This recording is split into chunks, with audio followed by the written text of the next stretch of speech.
புகைப்பிடிப்பது புற்றுநோயை உண்டாக்கும், உயிரைக் கொல்லும். மது அருந்துதல் உடல் நலத்திற்கு தீங்கு விளைவிக்கும்.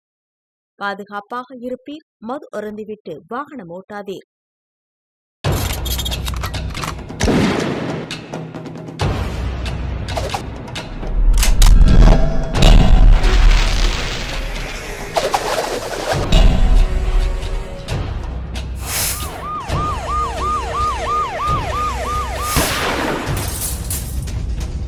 கோப்பியம், உண்மையும் பின்னணியும். கடலூர் மாவட்டம் சிதம்பரம் பக்கத்தில் ஒரு பள்ளியில் ஆசிரியையாக பணியாற்றி வந்த 27 வயதான அபிதா மாற்று சமூகத்தைச் சேர்ந்த வாலிபருடனான காதலை கைவிட மறுத்துட்டாங்க. அதனால அபிதாவை அவருடைய தந்தையே கழுத்தை அறுத்து மகளை துடிதுடிக்க ஆணவ படுகொலை செய்த கொடூரமான சம்பவத்தை பற்றியும் அதனுடைய பின்னணியை பற்றியும் இப்போ பார்க்கலாம். உயிரினங்களிலேயே மனிதர்கள்தான் உயிரற்ற சாதியத்திற்காக மிருகங்களாக மாறி பெற்ற பிள்ளைகளையே கொன்று குவிக்கின்றனர். இதனை உணர்த்தி விதமாக நாட்டில் எத்தனையோ ஆணவ கொலைகள் நடந்திருந்தாலும் கடந்த 2 நாட்களுக்கு முன்பு கடலூரில் மாற்று சமூக இளைஞரை காதலித்த மகளை தந்தையே கழுத்தை அறுத்து கொன்ற சம்பவம் அனைவரையும் அதிர்ச்சியில் ஆழ்த்தியுள்ளது. கடலூர் மாவட்டம் சிதம்பரம் அருகே மணலூர் ஊராட்சிக்கு உட்பட்ட டி மடப்புரம் கிராமத்தை சேர்ந்த கூலி தொழிலாளியான அர்ஜுனனுக்கு 2 மகள்கள் உள்ளனர்.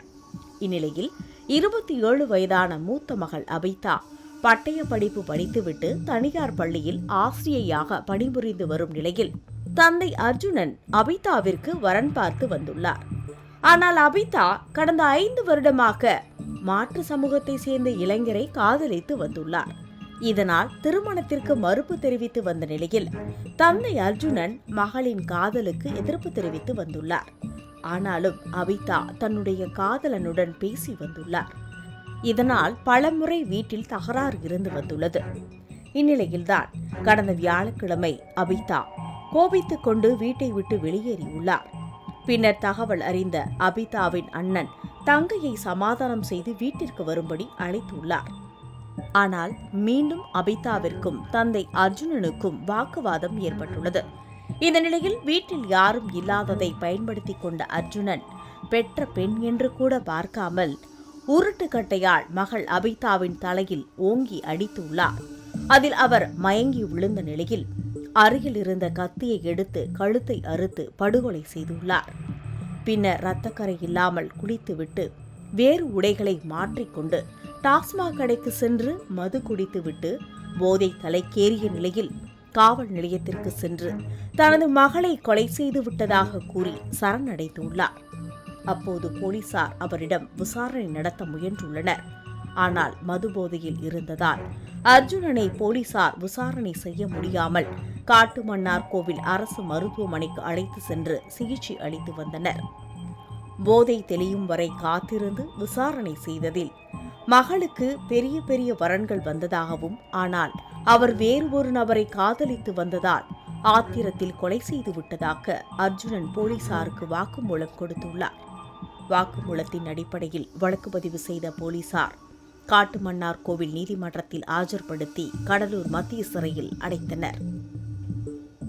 இது எவ்வளோ ஒரு வருத்தமான செய்தி. தமிழ்நாடு ஃபுல்லையுமே பார்த்தீங்கன்னா ஒரு வருந்தத்தக்க செய்தியாகவே பரவிட்டு இருக்கு. இது முற்றிலுமே கண்டிக்கத்தக்கது. ஒரு பிறப்பால் எல்லாருமே ஒன்று தான். இதில் சாதி மதத்தால் வேறுபடுறதுன்றது ஒரு இன்னைக்கு இருக்க ஒரு நவீன காலத்துலேயும் இந்த மாதிரி ஒரு ஆவண கொலை நடைபெறுறது ரொம்ப ஒரு வருத்தமான செய்தி. இனி வரும் காலங்களாக இந்த மாதிரி இல்லாமல் பெற்றவங்க புரிஞ்சுக்கணும்.